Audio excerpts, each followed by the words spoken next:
আমরা চলে এসেছি চাঁদপুরের মধু রোড রেল স্টেশনে। এখন ব্রিজের কোথায় বসছি দেখো, এই ব্রিজের রেলিং এ বসে আছি আমি। বাট চোখে পড়লো এত সুন্দর একটি ধুন্দল গাছ।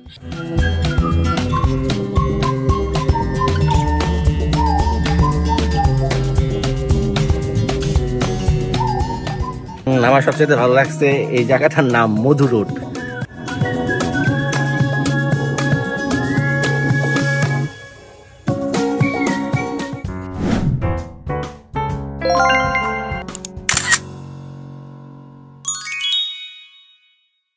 গাইস চলো আজকে তোমাদের দেখাবো গ্রামীণ বাজার দেখতে কেমন হয়। আজকে আমরা চাঁদপুরের গ্রামীণ বাজারে চলে এসেছি।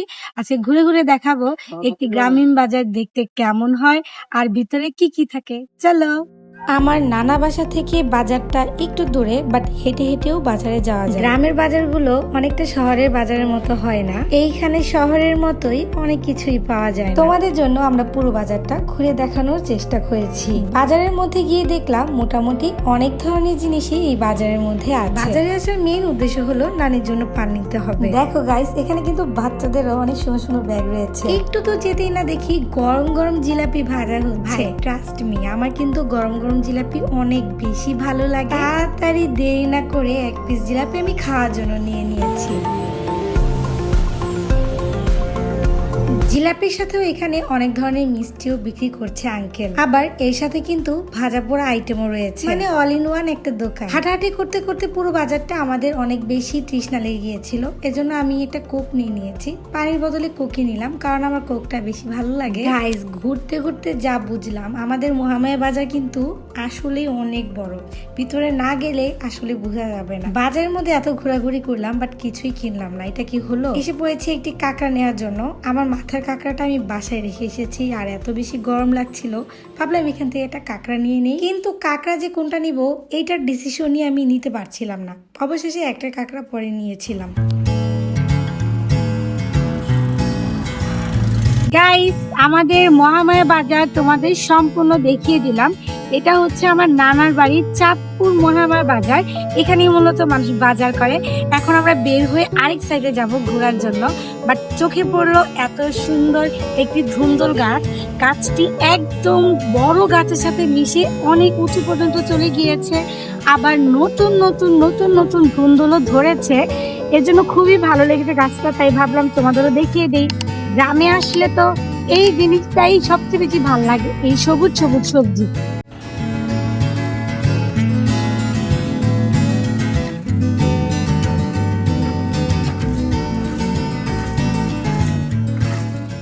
গাইস, ঝালমুড়ি নিয়ে নিয়েছি। এত ঝাল এত ঝাল চলতেছে, এখন পানিও নাই, কোথায় পাবো? অনেক ঝাল লাগতেছে। তোমার কেমন লাগতেছে আমাদের গ্রামটা? সুন্দর নেচার পরিবেশ। তুমি তো ফার্স্ট টাইম আসলে আমার নানা বাসায়, তাই না? হ্যাঁ নাতি জামাই কেমন আদর পেলাম?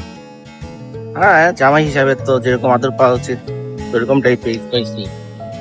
তবে সুন্দর পরিবেশ, সবচেয়ে ভালো লেগেছে বাজারটা, আর রাস্তাঘাট, নেচার, সবুজ গাছপালা সুন্দর।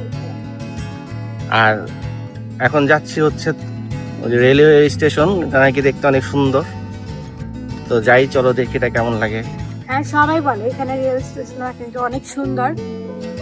আবার দেখাও সবাইকে আমাদের এখানে রাস্তাটা কত সুন্দর পাকা করছে, অনেক ভালো লাগছে। আমি অনেক বছর পর আসছি, এর জন্য এই রাস্তাটা হচ্ছে আমি নতুন দেখলাম একবারে, কিন্তু অনেক সুন্দর করে করছে।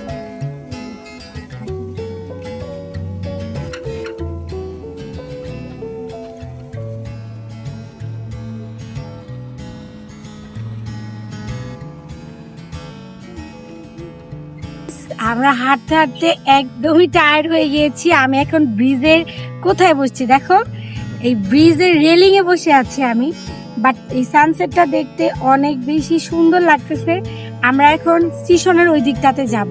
বাট এখন যে ব্রিজটা দেখা যাচ্ছে, এই ব্রিজটা কিন্তু অপূর্ব সুন্দর লাগছে, কারণ এই ব্রিজের নিচে অনেক সুন্দর পানি, তার উপর আবার গাছগুলো এত সুন্দর করে ছায়া দিয়ে আছে উপর থেকে, দেখতে খুবই সুন্দর লাগছে।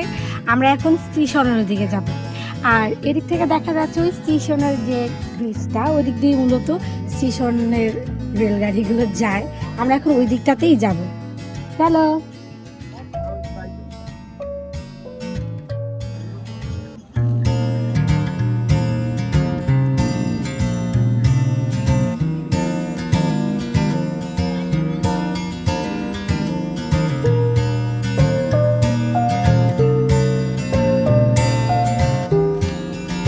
গাইস, আমরা চলে এসেছি চাঁদপুরের মধু রোড রেল স্টেশনে। দেখো কত সুন্দর নেচার, আমার কিন্তু অনেক ভালো লাগতেছে। তোমার কেমন লাগছে? খুবই সুন্দর, খুবই নেচার এবং ঠান্ডা পরিবেশ, ভালোই লাগতেছে। ভাবছিলাম যে বেশ ভালো লাগবে না, কিন্তু আসার পরে ভালোই লাগতেছে। বিকালবেলা তো বাতাসও আছে।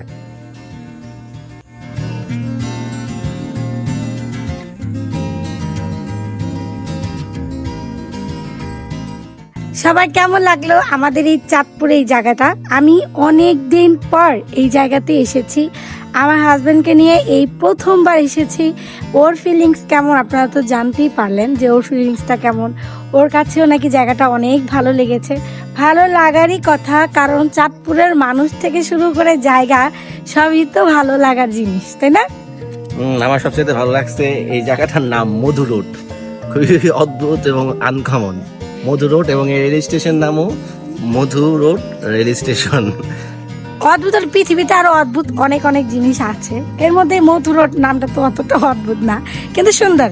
যাই হোক, এখানে হয়তো মধু পাওয়া যেত, হয়তো ওই কারণে রেখেছে, জানি না আমরা কি কারণে রাখা। কিন্তু সবচেয়ে বড় কথা, এই রেল স্টেশনের পাশে যে সুন্দর, এই যে কত সুন্দর একটা পুকুর, তার পাশে আবার ক্ষেত, তার পাশে আবার সুন্দর সুন্দর গাছ লাগানো আছে। মানে পরিবেশটা একদমই সুন্দর, আমার তো অনেক ভালো লেগেছে। আর চাঁদপুরের মানুষের ব্যবহারও খুবই ভালো। অনেক অনেক ধন্যবাদ আপনাদের এত সুন্দর আমাদের আপ্যায়ন করার জন্য। এখানে মানুষগুলোর ব্যবহার দেখলাম যে খুব মিষ্টি। তো সবার কেমন লাগলো আমার আজকের এই সুন্দর ব্লগটি অবশ্যই কিন্তু কমেন্টে জানাতে ভুলবে না। তবে একটা জিনিস কি জানো, সেটা হচ্ছে এই জায়গা দিয়ে কিন্তু চট্টগ্রাম যায়, এই রেল স্টেশনটা ব্যবহার করে।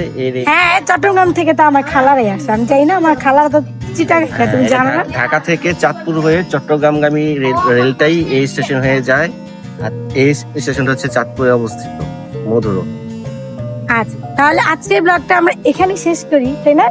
হ্যাঁ, আজকের মতো এখানেই শেষ করি। কেমন লাগলো সবাই জানাবেন, অবশ্যই কমেন্ট করবেন, আর আমাদের সাপোর্ট দিয়ে আমাদের পাশেই থাকবেন। সবাই ভালো থাকবেন, সুস্থ থাকবেন। আল্লাহ হাফেজ। আল্লাহ হাফেজ।